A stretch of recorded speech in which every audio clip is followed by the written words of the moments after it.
Hey there, hope this day of yours is going absolutely wonderfully. We are so back, baby. We're back to this series, 3 games to play when you're craving so much XCOM 2, but you've played through it to the point your friends had to hold an intervention for you and hard deleted it from all your devices that you are falling apart through slowly.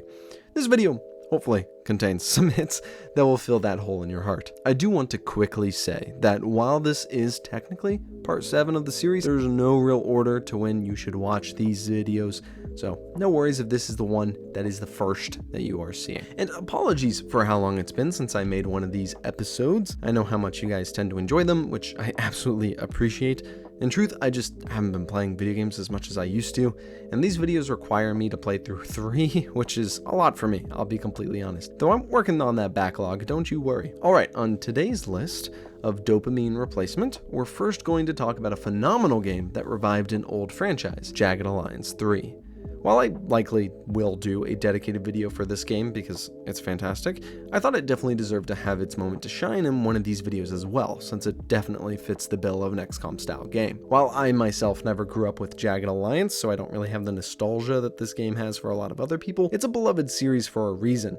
It grabs that vibe of a classic action film and distills it into a turn-based game with wild and vibrant characters, goofy-ass moments, and you better believe it has plenty of explosions. I've since gone back and played some of the older ones, and while they are definitely dated in many ways, there is something there that makes these games just so damn memorable and lovable. And the level of destructibility in the environments even back then was crazy impressive. The level of strategy that is employed in these games is also just really awesome, and it really does feel like there are just so many different ways to complete each level.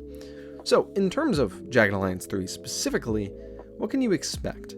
You play as the leader of a mercenary group that's hired to save the president who's been kidnapped by a paramilitary that goes by the name the Legion. The coolest part to me is building out this team. You get lots of options to which characters you can hire, which is only restricted by the amount of money and available slots in your team. Some of these characters have rivalries with other potential hires. Some have worked really well with others, and there's this cool balancing act of discovering whether they will fit into your existing team or not. They do a good job of having related voice lines as well during these missions, so if one merc hates another, they will bring it up rather than it just being flavor text with a stat deficiency attached or something, which I just think is fantastic and just really lends to it feeling like you have this goofy crew that really should not be successful in anything that they're doing. When you get into a level, you find yourself in a scenario not unlike games like Desperados 3 or Shadow Gambit, meaning it's an open gridless map where you get to explore the area in a kind of stealth section before later transitioning into your more XCOM style gridded combat when you get discovered. Think of it kind of like D&D, where before you roll initiative, the turn order is loosey-goosey, but after you roll initiative, it turns to that more strict turn-based combat. Plot-wise and avoiding spoilers, I found it to be just intriguing enough to keep my attention, if not a little derivative. Nothing will surprise you all that much, but I did find it entertaining. As long as you enjoy like classic action films, this story will definitely be some good fun for you. Altogether, Jagged Alliance 3 is a fantastic continuation of the franchise that you'll love whether you're an old fan or a new one. And I don't really think you need to play the older games in order to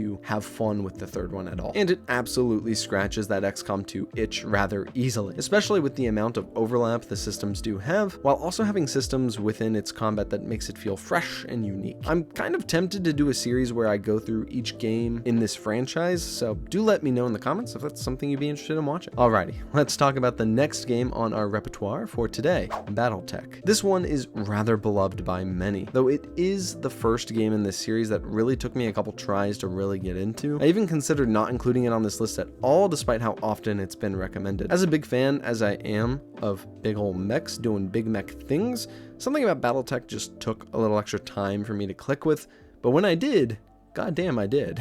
I first played its single player campaign, which I found to be surprisingly pretty great. You play as a talented mech warrior that is hired to protect the soon-to-be crowned queen throughout the war of her kingdom. The combat is incredibly similar to War Tales, as it has the XCOM system of turn-based combat, but with the gridless movement, although its options are far more vast and allow for a lot more tactical plays and missteps. And a lot of the combat is around positioning yourself to hit an enemy mech's weak points, like say it's on their back or the left side or something. It takes the vibes of out-of-combat strategy, like deciding which missions to take, which pressure points to press. This leads to you having to make interesting choices of where to deploy, which can lead to interesting consequences as well. It reminds me a little of games like Stellaris or other 4X games with the flavor of XCOM combat added on top. Although while XCOM combat has you playing fleshy lads who can get obliterated rather quickly from any direction, Battletech is more about careful positioning to the extreme, since where you fire and get fired on from matters a lot when it comes to damage, since different mechs and vehicles have different weak points, as I mentioned earlier. I did see some people complaining about how it struggles when it comes to being faithful to the original tabletop experience this is based on, but I myself never played it, so I don't really have a frame of reference on that front at all. But something to keep in mind if you are just a huge fan of the old Battletech tabletop. So if that would be why you would play this, keep that in mind. Some people were kind of disappointed with it. Personally, I found Battletech to be a great nitty-gritty XCOM style game with heapings of extra strategy layered on top. I will, however, say that the game is quite long. It takes quite the time to complete a career playthrough, but that may be a more positive thing depending on what kind of player you are. It is also rather unforgiving, but that isn't unlike our beloved XCOM. Altogether, if you love mechs and would love to see them beat the shit out of each other, this bad boy is for you. It's a good time. Finally, let's talk about King Arthur: Knight's Tale. King Arthur takes an interesting turn from right out the gate. I saved this one for last, as it's probably my favorite XCOM-like I've played on this series to date. This game takes a dark gothic approach to Arthurian legends of old, and has you playing in a campaign as Mordred, King Arthur's oldest enemy. You have been revived by the Lady of the Lake, ruler of Avalon, and you are requested to do what you are already planning to do when you lived before: kill King Arthur, or whatever has claimed his husk of a soul for itself. This game is genuinely excellent in my opinion. It follows a very character-centric RPG formula with XCOM-style combat, which I'm sure is the shocking part to you. The cool thing is that since this game mostly revolves around knights, most characters are melee, giving the strategy a different feeling in a really nice way. You have to combo abilities and defensive capabilities in a way that feels really earned when everything pops off. It also just, in general, makes you feel really badass when you get your personal hands dirty up and close. There are some archers as well, but the majority of your team will be made up of melee fighters. And seriously, look at the art design of this game. It looks absolutely gorgeous in a creepy way. There's also this really fun morality system that affects which characters you can hire onto your team, as well as what you might unlock ability-wise down the road. Your Mordred could be on a path to becoming a righteous king, set to truly take the throne from a bloodthirsty Arthur and give the world a king it truly needs. Or you yourself can become a creature worse than that which you plan to depose. It just adds that extra splash of flavor that makes this game just that much better. I love it. You are also rebuilding the round table with different famous characters of Arthurian legend, which is just genuinely so fun. You're trying to convince Lancelot to join Mordred into his table. It's kind of fantastic, especially if you've read into the legends at all, or even just passively aware of some of the characters. Merlin, that old show that I watched, did a lot of heavy lifting, so I kind of knew who characters kind of were, even though I know the show's not accurate whatsoever. I love it though. Genuinely, I strongly recommend you give this game a shot if you have the time and money. As of recording this on the 20th of December 2024, it's on sale for $13 or so.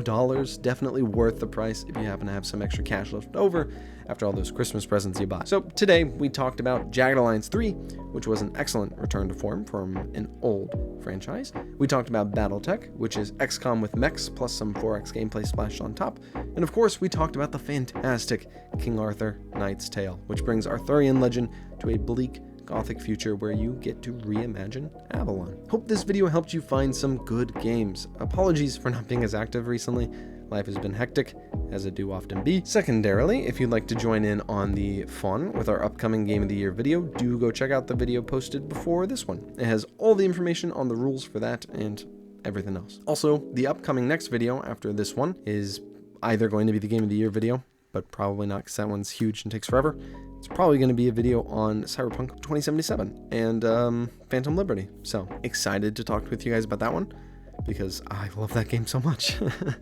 Anyhow, thank you so much for watching. If you have any extra recommendations for XCOM games you play to replace the hole in your heart, do let me know in the comments down below. And if you don't mind smacking that like button, that would be lovely. And of course, subscribe if you'd like to see more from me in the future. But most importantly, have a wonderful day and don't die.